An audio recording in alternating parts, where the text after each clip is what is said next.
Greetings. Greetings, greetings, greetings. Can you all hear me? Peace. Let me know if you can hear me. I can see a lot of people in the chat. It is 7:09. So we were a little bit fussing with everything, but we are here. Greetings, Deidre Sully. Greetings, Chief Yuya. Thank you so much for being in the space. Chief Yuya says, good evening, sovereigns. I trust there are no shortages of fine moments for you today. Peace, Deidre Sully. Peace, Sister Kashia. So, greetings, Aho Manira, Aho Kashia. And all right, it is exciting, right? It's so exciting. So, I want to greet all of my sovereigns and all of my Anu family. Thank you for joining. Thank you for being in this space. As you all know already, this is the beginnings of a fasting period for us. About 3 days of fasting. Not about 3 days of fasting. And so if you are new, you're getting ready to do so, you've jumped into it already, or you're preparing to do so. And you should have been prepared. All right. So today I thought it's fitting to, just jump in and speak a little bit about just watermelons and share, all of the goodness that watermelon brings. I think it's, when it comes to fasting, for many of us, there we have a few options, right? We can stay away from food and do a dry fast. There's of course the liquid fast, or you can just have water. For me, I know one of the things I'm going to do is to work with watermelon during this time, right? And so during those 3 days, and one of the things I wanted to share was, so the official time for June solstice, right, and the beginning of June solstice is 11:32 p.m. this evening, later on tonight, right? God number for anybody thinking about it. So I thought it's interesting. Many of us may have started on our fast already. And if you have not started, that's fine, because the idea is to make sure that you're working with that 3 day period. And so you can begin at sunrise tomorrow. Maybe some people decided on starting sunset, today, because of course, sunset to sunrise, sunset to sunset is 1 day. So if that is what you're choosing to do and that's how you're working with it, that's fine as well too. So a couple things about fasting, right? There's so many. I was just actually looking at it, how many different places within scripture fasting is actually referenced, and there are lots of them. All right, some of them I remember the stories, right? The story of Nineveh and Jonah. I remember that story, but never remember that there was a reference to fasting there. So fasting biblically has been a great opportunity for the people of Israel and for others as well, to look at their connection and their relationship with Yah, right?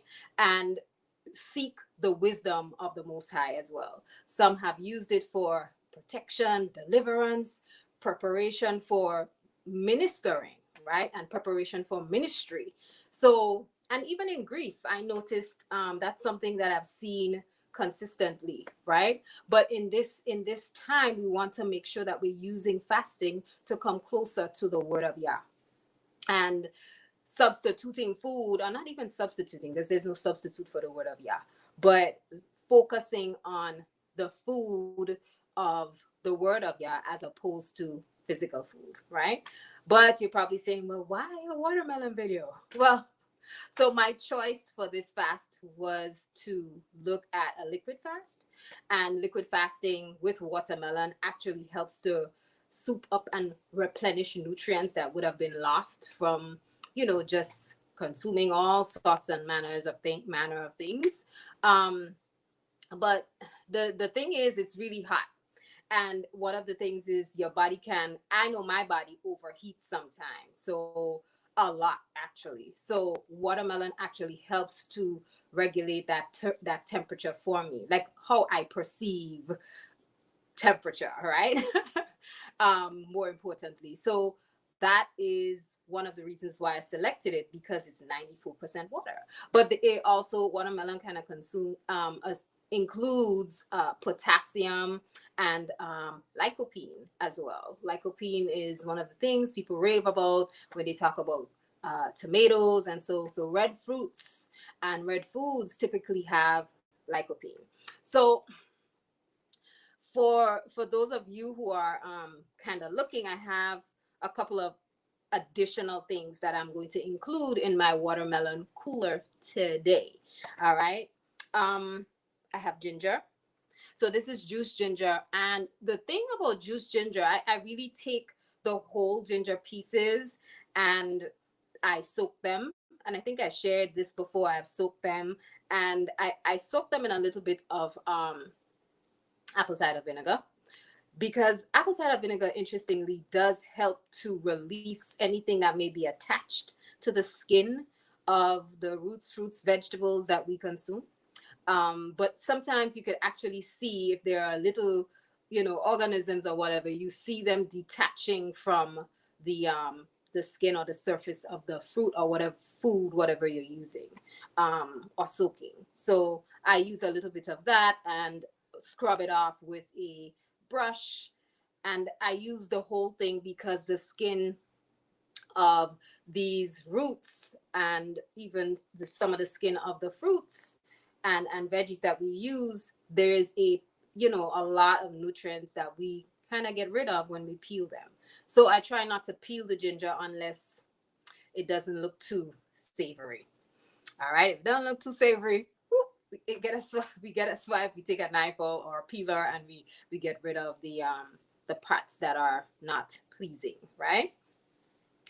But I place it in the blender. I do not use a juicer for ginger, and maybe many of you have, and then you've realized that you had to replace your juicer the next day, or after a couple times doing it, you realize, oh my goodness, I have to replace it, because ginger will get stuck and maybe even ruin the mechanism because it's such a hearty root. So I blend. Blending does help to break up the fibers, and it actually extracts all of the gingerol, which is the active enzyme in ginger. So the blending does help, and then I strain it and I throw the pulp away, or I'll use it again. I'll blend it one more time with some more water and strain, and then mix the whole thing. I left my big gallon jar or gallon bottle of it over there somewhere, but I made a whole gallon bottle.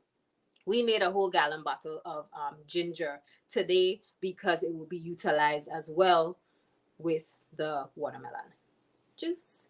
So this is ginger. All of that to tell you, this is ginger. I have basil.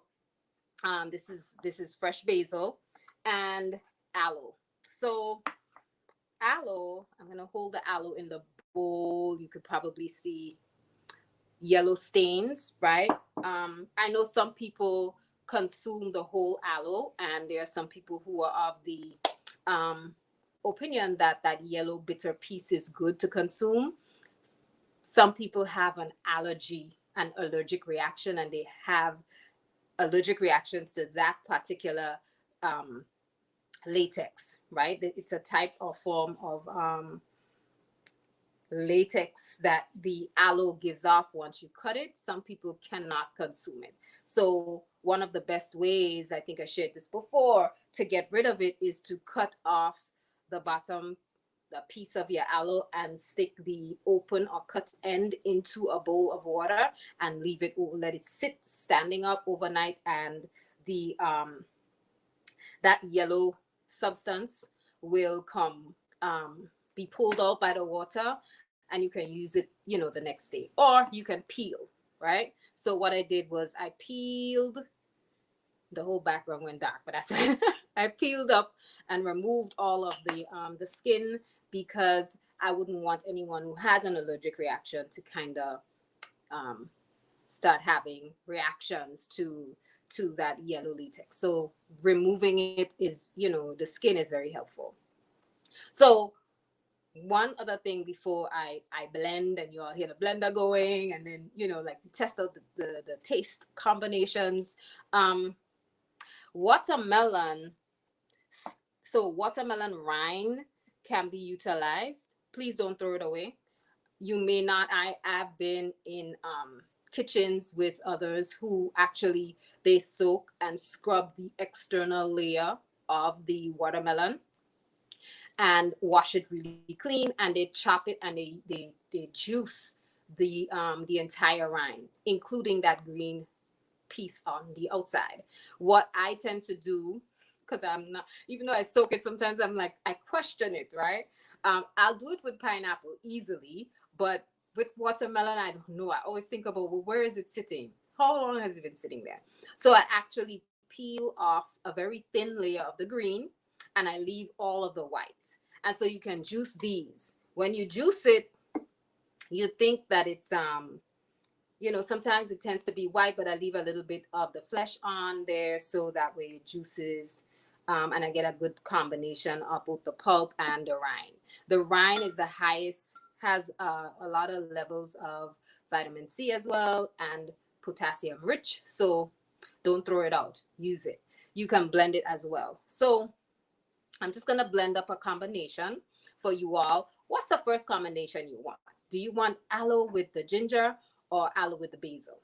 I am not a fan of ginger and basil together. So, they're okay, but not today. So, but it's whatever you would like. And one thing I wanted to ask you all to do is share in the chat if you have decided on how you're going to move forward with your fast. I know a lot of people are fasting around this time.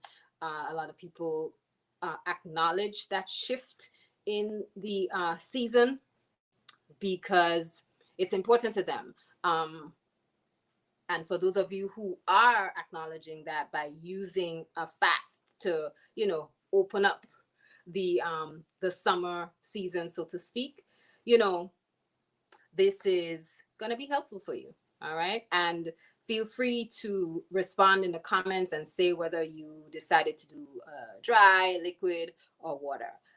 Sister Kashia says aloe and ginger. All right. Okay, aloe and ginger. You want the heat, and you want mineral packed richness, and you also want the blood cleanse. I see you. That's good.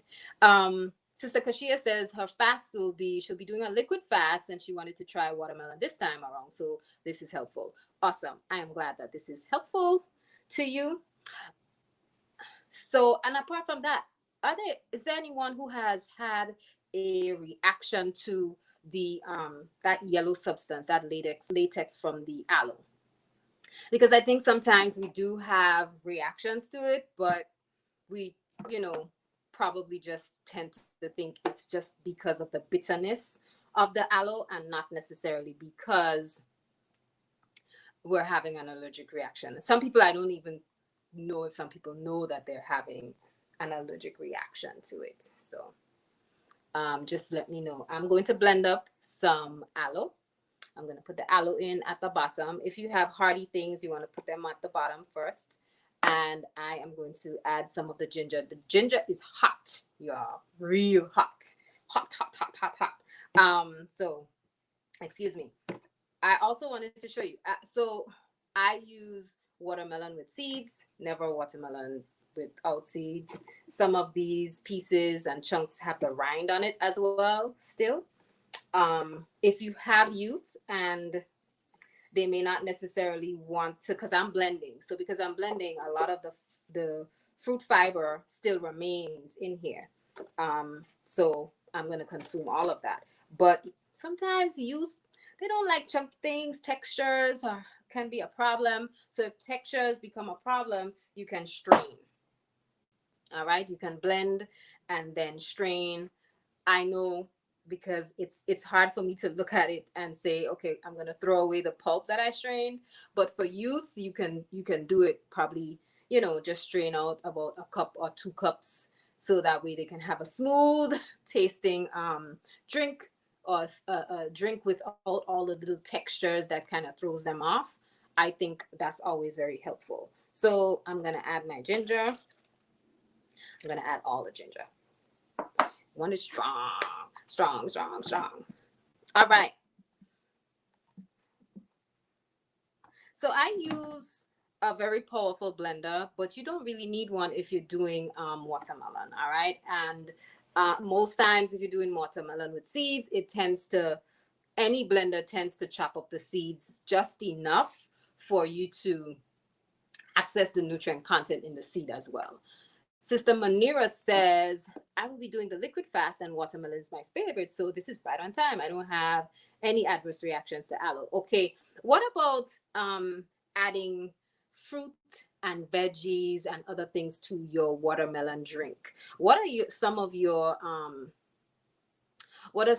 thoughts around that? And I ask because I know a lot of people use watermelon. I think they bastardize it. I think they mistreat watermelon so badly it's not even funny. When you take it and you put it on the grill and you bake it, and I'm like, what are you doing? Well, it's not meant to be used that way. But I wanted to know, when you do, and if you do make blends, what do you typically add to your watermelon, if anything at all?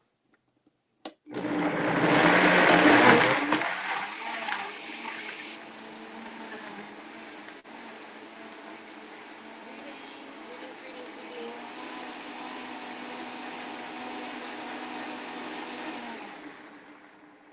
So I tend to let this blend for pretty long, just because I want a texture that is as smooth as possible. I don't want too much. I don't want too much of the little bits and pieces. Now, because there are seeds in here, I will end up with some of that. And again, if you're sharing this with youth, or maybe you have an elderly person that you're supporting, I would say strain it, because sometimes the pieces of seed can be harsh on the stomach, right? Chewing it is good, because then you can really chew it to a paste and swallow. But the drinking, sometimes the blending does not necessarily, depending on the blender you have, actually, it won't blend to such a smooth consistency. So yeah, depending on who you're supporting and who you're making this for, you want to pay attention to the pieces of the seed, right? um Deja Light, greetings, peace, peace, welcome. Deja Light is coming to us from Facebook. Deja Light says ginger, and then she says mint.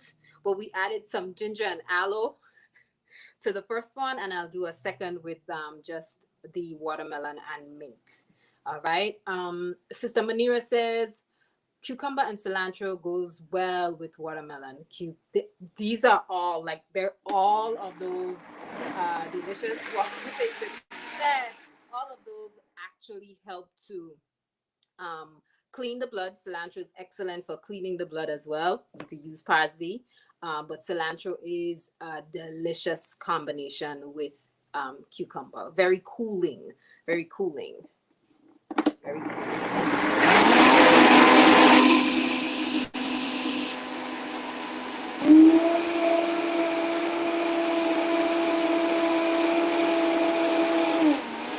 Right. So I have my ginger and aloe, and I'm gonna pour it out into a glass jar, or bottle it. I can have a couple questions. Sister Ima is mother. She says, "What are your thoughts on swallowing whole seeds?" So, thoughts on swallowing whole seeds. I listen. I swallowed so many whole seeds. Um, as a child growing up, eating watermelon and other fruits too. I don't even want to tell you. So sometimes, I don't want to get gross, but sometimes the body will break it down, but it's too hard, right? So whole seeds, unless you're consuming a not a fully mature watermelon and you find that the seeds are white. Sometimes I hear people say, oh, it's GMO. Sometimes the seeds are not fully developed in the watermelon, depending on the stage when it was picked. So if it's those softer seeds, sometimes they're white, sometimes they look like they're a little bit firm and they're moving into that dark color, but they're not too hard, swallowing it whole should be fine. It should be fine. But some of those seeds, when you swallow them whole, they come right on out. All right. So, I wouldn't say yay or nay. Depending on the age of the child, of course, I wouldn't encourage it.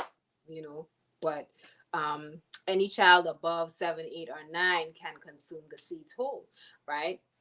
And most times we tend to, if we're drinking, it's blended up. But if we're fasting and we're just doing liquid fasting, of course you're blending. But any other time, if you're eating, yeah, most times people would chew up the seeds and not necessarily swallow it whole. You know? Yes, they do. Yes, ma'am, they do. So I'm bottling my drink so far, and I'm bottling it so you could kind of see it gets frothy a lot. Especially if you don't fill the blender, that means that all of the air, just kind of fills up the blended mixture, and so you get a lot of frothing at the top. But this is our aloe and ginger combination, and what I'm going to do is create a basil combination. I'm gonna taste it. I don't. You can't taste it. You're gonna live vicariously through my taste buds today. Sister Munira says you're gonna grow a watermelon baby. Oh my god. Woo! You might just grow a watermelon. You might. You might. You might. You might. Second combination. I'm going to add some basil to this. And you all could probably hear the trickling happening. I actually poured out some of this so that it can strain, because sometimes when it's really early in the day, if I am, for example, when I'm doing this type of liquid fast, if it's very early in the day, I have to maybe work out, I want to have something, but I don't want something that's too heavy. So just having the strained watermelon drink is an option. It's a good option. Greetings, Brother Antonio Smith. Peace and welcome. Nope. Y'all could keep those olives, the pits and everything. Unless you're making soup now. Unless we're making a savory option for a liquid fast, right? If you're making a soup, it would work wonders. And I say it because I know you're joking, but I also know that sometimes we have that need for something that's liquid but savory. All right. But again, because this is a fasting period, you're not focused on the food at all. You really are not, So that's something to think about. Not focused on the food at all. Because I have some strained watermelon here, I'm going to add it to my blender. So this is the basil and watermelon. I didn't add a lot of water and liquid, as you can see, and I'm just gonna.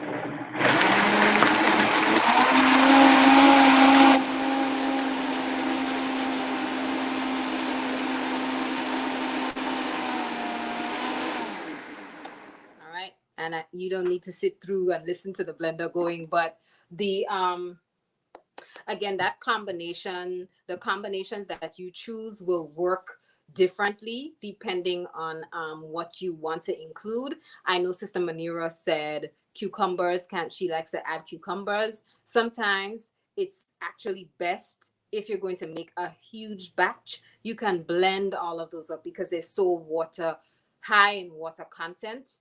It makes it really easy to blend them, and you end up with a good consistency. All right. But if you juice, I'm going to say again, I don't think I said it before. If you're juicing things like watermelon and cucumbers, I think you lose a lot of the nutritional content because a lot of it sits in the that bag that collects the trash. If you pick up the pulp, you'll see it's so soggy and wet. So a good tip is to use a clean plastic bag, and for that chute that kind of spits out the trash, and you can strain it using a piece of cloth, right? If you have some cheesecloth, or if you have a nut cheese bag, that is excellent, because most times it's made of good strong cotton, so you can squeeze all of the excess juices out of it so you don't lose it.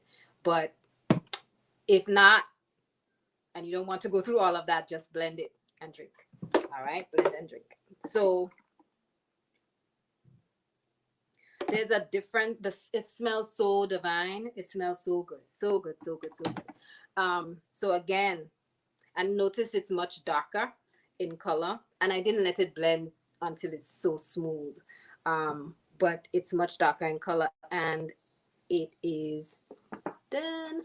All right, so that ends our demo for today. I always appreciate you all jumping into space and sharing. If there are questions, please feel free, ask them, ask away. I can answer anything. But again, don't throw out your watermelon rinds at all. Use them, blend them, juice them. They're worth something. They have value. Don't throw them away. Um, Watermelon seeds, don't spit them out. Don't, what do you say, pick them out, so to speak. Blend them along with your drink. Use them when you're juicing. They have their own potent levels of protein and potassium as well too, that adds to the overall levels of potassium and lycopene that watermelon provides. So, use it. Brother Antonio says, can you make tea out of the rinds? So here's my problem. My problem with heating watermelons is that it actually denatures the active enzymes that watermelons have an abundance of. This is why, if you ask me about grilled watermelon, because it looked like salmon, like why do I need to grill a slice of watermelon? Because I am yearning for something that looks like pink salmon, which is not even something like why? So this is from the, I guess, the vegan perspective. You don't need to heat watermelon. You don't need to heat watermelon. I I would not take the rind and make a tea. I would rather much faster take the rind, juice it, or blend, strain, and use it as a substitute for water. So that's how I would use it. I would not. I don't know. I've never heard of watermelon rind tea. Maybe that's something new. Maybe it's utilized in ways that I don't know. But I can speak from the perspective of whether I would make tea from it. I would not. I would not necessarily make tea from it. No. Have you? Is that something that is utilized at all where you live as a tea? And if it is, and if there's anyone in the chat who's like, yeah, we use this all the time. We make tea. What do you mean, Maksha? Let me know. Because again, this is, this is why we kind of all meet in this space, so we can share our knowledge about that. So I will that, and I know there's a delay a little bit, so I'm just going to pause and wait. But I will that this helped you. Those of you who are going to embark on a watermelon mode with me, awesome. If you're not and you're doing the dry fast, yeah, I got your back. I like it. I love it all. I love it all. But Antonio says, gotcha. No, literally just thought about it. Didn't know if it was a thing or not. Yeah, it's true. It's true. People make things out of anything. So I guess we could make it a trend. I don't know. But I, again, and I say this, vitamin C becomes denatured very easily when it's heated. So you want to make sure that you preserve the vitamin C levels in some of the white pits of the things like oranges and watermelon and some of the other fruits and so that have that white. If you heat it again, it denatures it and it's no longer available to you at the quality that it was prior to being heated. So there you go. Yes, yes, yes. Greetings, precious. Thank you for coming on into the space. So I will you all, adjust yourself and, you've prepared well enough. Those of us who are moving and shifting into that space of meditation and fasting, or fasting and meditation. And if you have a question in between, or there are any, things that you need support with, please write a statement or send your question in through the comment section below this video. I'll be happy to respond to you. And again, lean on the word, right? Lean on the word. Maybe this is an opportunity to find all of the different ways fasting has been utilized in by the people of Israel, and figure out how it can be used to your best benefit. All right, by focusing again on the word, focusing on internalizing what we read, internalizing not just biblical scripture, not just the word of the Bible, but also the words of the Anu way for those of us who are Anu. So I want to thank you all for jumping on, and I will leave you all for now. I will see you all on Tuesday for next midday motivation. We have some more stuff to talk about. We have a whole bunch of stuff to talk about. And please, if you would like to be interviewed because you are transitioning or have transitioned recently to a vegan, raw vegan, or vegetarian lifestyle, and you would like to be featured, please let me know. I love to talk to people about their journey, I like to have these plant-based talks, so to speak. So please reach on out if you have ideas or questions that you would like me to explore on here during the midday motivation. Drop them in the comment section. I welcome all of your suggestions, ideas, and information. Peace and power to you all. Brother Antonio says, won't do it if it severely reduces the benefits of watermelon. There you go. It's kind of like why would I take a coconut off the tree and then repackage it by adding guava and all these other things for what reason? Nah, not really. Just enjoy it as it is. All right. Peace and power to you all. Wellness is yours. Hold on to it. And if you need help, I can help you. Peace.